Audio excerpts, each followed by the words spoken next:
setting the timer for 6 minutes of witchcraft with me, Tempest Zakroff. And today we're going to dive into manifesting. And for the purpose of this short video, I will define manifesting as bringing something into your life. May that be an object, a person, a place, a situation, bringing that in through magical or metaphysical means. And when a lot of people think about manifesting, they tend to tie it in with the stuff that to do spellcraft, and particularly that you need to have the things and candles, herbs, the right books, that the astrological hours or the moon have to be doing a certain thing. And while all of these things can definitely be helpful, especially for fascinating your brain to help you visualize, to help you focus on what you're doing, you primarily need you, like your thoughts, your intent, to get things started. Though there are a few other things, though, that you might not think about that are actually very easy to tap into that also don't really require so much stuff. And to explain that, I want to share with you some of my experiences this past spring in the purchase of this home. So it's a really stressful process, really stressful. And not only were we buying a new home, we were our first time as well, so that was all great. But we were also moving across country to do that. So give or take 3,500 miles. So a lot of things were up in the air. And for me, that meant magically when I was focused on making everything go smoothly with the house and making the move go smoothly, that the last thing I packed up in our home was our altar. And we have many different kinds of altars, but we had our hearth altar. And that was really the last thing. And then I created a small travel altar. And the purpose of this travel altar was primarily for the house. It had a little sigil, it had a little candle set up, it had a little saint card, it had a few different things that we associated with house, getting the house, home ownership. And so that came with us.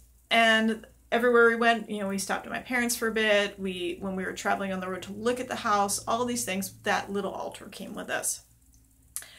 But essentially, throughout all of that journey, I didn't have a main altar. I didn't have a root, a place to work from. And in retrospect, I see what I was doing was focusing everything into this ball of energy, if you will. And that this was my keeping everything from falling around. I was doing this juggling thing. And the rest of our lives was fairly chaotic as we were working on manifesting the home and making sure the move goes smoothly. And things felt really difficult surrounding us. And I realized that once we got into our home and I started to set up the altar place, that things shifted again. And things that were difficult suddenly became smooth again, back into what I consider the flow of the universe. So what I attribute that to is that sense of having a root, having a home, having an altar.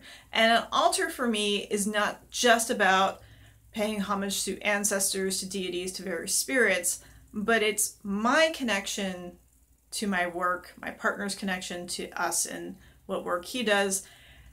And it is our kind of tap-in place. So you might think about, oh, an altar, it's about stuff, right? No, it's about a place of focus.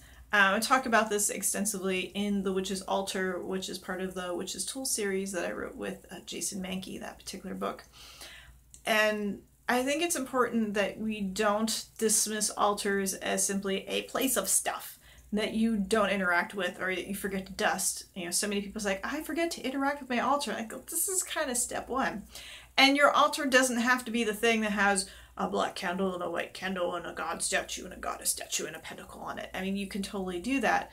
But your altar can also be your desk, right? It can be where you cook in the kitchen if you're a kitchen witch.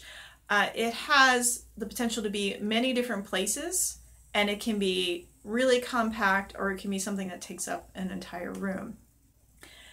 And really, I can't stress enough how important it is for a magical practitioner to have that sort of taproot.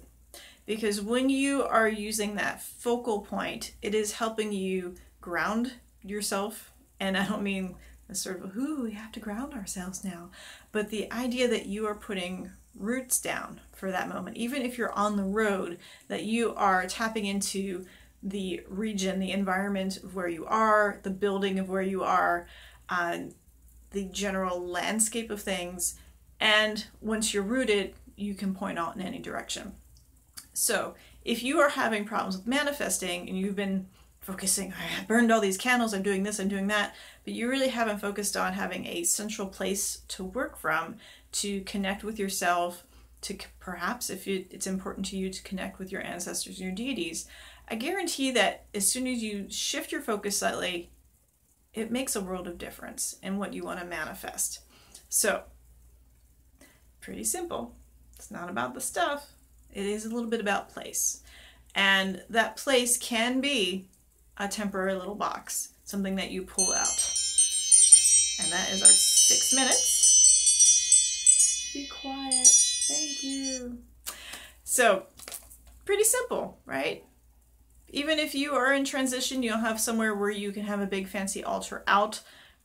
It can be something that's hidden. It can be something extraordinarily mundane. It can be on your laptop.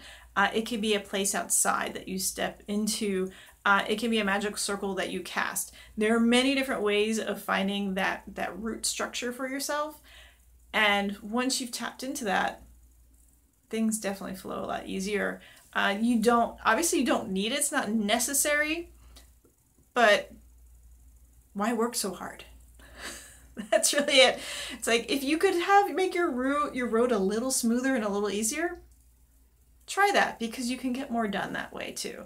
I really would recommend, the whole process of like juggling those balls to get everything going. It was pretty exhausting. It was necessary, or at least I felt it was necessary, but I probably would have changed a couple of different things of how I would do it, for hopefully that there's not a next time that I'm going to move cross country and buy a house. But I definitely noticed the shift between trying to focus on this one thing and versus looking at the world around me and how do I tap into that. So hopefully that's helpful for you. You can leave me some comments, be sure to subscribe, and we'll see what comes up next. Thanks, bye.